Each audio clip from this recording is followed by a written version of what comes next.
Penguin Random House Audio presents In Full Flight, A Story of Africa and Atonement. This is the author, John Hemingway. Going up that river was like traveling back to the earliest beginnings of the world, when vegetation rioted on the earth and the big trees were kings. An empty stream, a great silence, an impenetrable forest. The air was warm, thick, heavy, sluggish. There was no joy in the brilliance of sunshine. The long stretches of the waterway ran on, deserted, into the gloom of overshadowed distances. On silvery sandbanks, hippos and alligators sunned themselves side by side. The broadening waters flowed through a mob of wooded islands. You lost your way on that river as you would in a desert, and butted all day long against shoals, trying to find the channel, till you thought yourself bewitched and cut off forever from everything you had known once, somewhere, far away in another existence, perhaps. There were moments when one's past came back to one, as it will sometimes, when you have not a moment to spare to yourself. But it came in the shape of an unrestful and noisy dream, remembered with wonder amongst the overwhelming realities of this strange world of plants and water and silence. And this stillness of life did not in the least resemble a peace. It was the stillness of an implacable force brooding over an inscrutable intention. It looked at you with a vengeful aspect. Joseph Conrad, Heart of Darkness. Prologue. The End.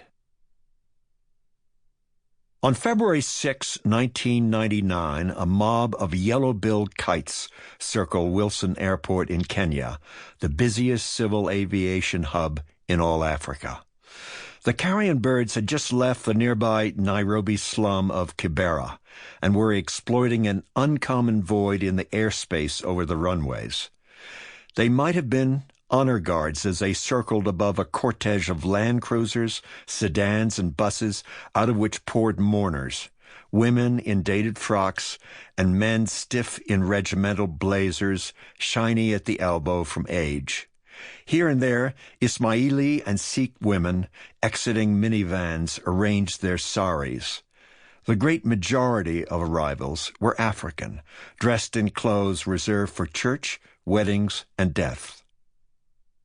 Within the hangar, only a few found seats. Otherwise, it was standing room only. None could recall Wilson Airport so hushed, with all airplanes tied down as a mark of respect.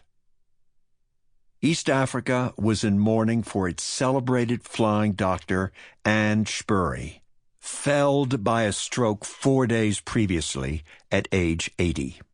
Still in harness to her life's calling, helping the rural poor.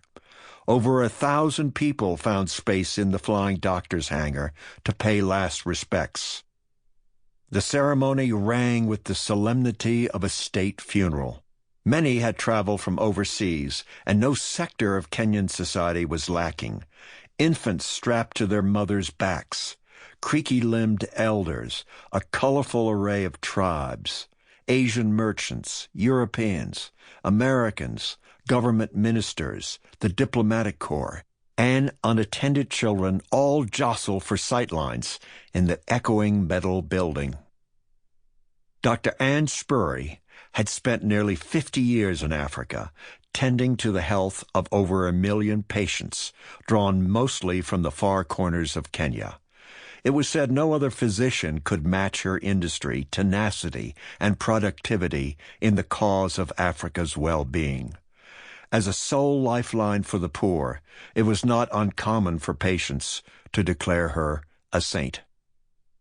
In the hangar, the mourners were a study in devotion, stifling coughs, eyes flickering from emotion, minds reliving the triumphs of her life.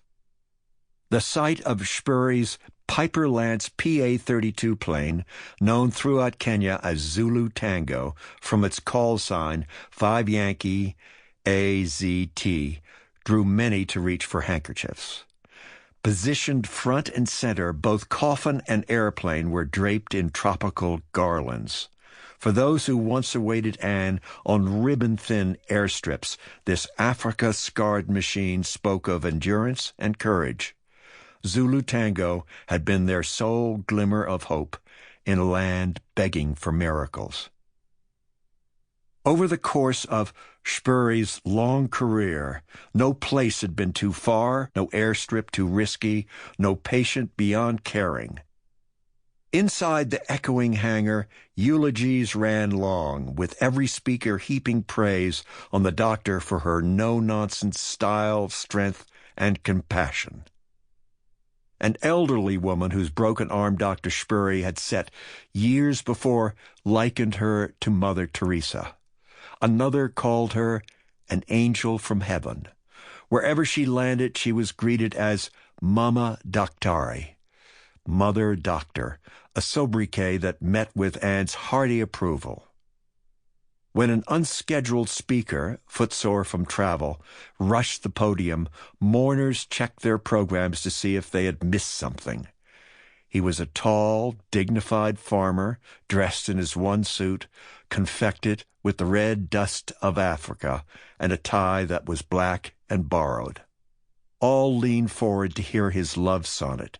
In linen-soft words, he declared that Dr. Spoerry had saved not just him, but entire villages. He was here at the urging of his community to reassure all Dr. Spoerry would never be forgotten, not in the far corners of Africa, in this generation, or the next. When he finished with a barely audible, "God bless you, Mama Daktari," the Kenya Boys Choir burst into Ave Maria. Soon the chanting bridged into a song of old Africa with one lone alto, repeating "Ka maisho marefu," live forever, against an alto chorus and the beating aorta of a drum. The finale cued 6 strong men to lever open the hangar doors. As they did, a laser beam of noonday sun formed a corona over Zulu tango, prompting a woman to confide, "The doors of heaven just opened." Pallbearers hoisted the casket into the hold, then jockeyed the plane onto the apron. Outside, a throng of Wilson Airport personnel, most in coveralls, bowed their heads to honor the woman who for over 35 years they had guided safely home. Dispensing with pre-flight checks, the Flying Doctor's chief pilot, Jim Heatherhayes, fired up Zulu Tango's engine and was soon airborne. Almost immediately, he dropped a wing and banked hard. He had one last time-honored African ritual to perform before setting off for an Indian Ocean island 290 miles to the east. Leaning into the controls, he drove Zulu Tango at the hangar, scattering the kites and missing the roof by mere feet. Later he recalled that as he rocketed over the heads of the mourners, the fluttering white handkerchiefs evoked a white-capped sea. Once he had burst through equatorial clouds, Heatherhayes set a course for the coast. From the ground, even when Zulu Tango was a mere pinprick, a few mourners continued to wave, as if trying to will Anne Spoerry back for one last farewell. Many viewed her final flight as a death knell of individualism, a paean to an older Africa of boundless dreams and extravagant passions. But Africa has a gift for concealment. This funeral was not only a tribute to a much-loved caregiver, but also a triumph of transformation. In 1948, when Anne Spoerry set foot in Africa for the first time, she was consumed by 2 dreams. One was to disappear, the other to start over. Admittedly, she was not the first to use the continent for cover. With great spaces and laws begging to be broken, Africa lends itself to secrets. In Anne's case, it rearranged a past of staggering complexity into a future of endless possibilities. Even now, after half a century, her secrets were still safe. Among those who loved her, I include myself. Sample complete. Ready to continue?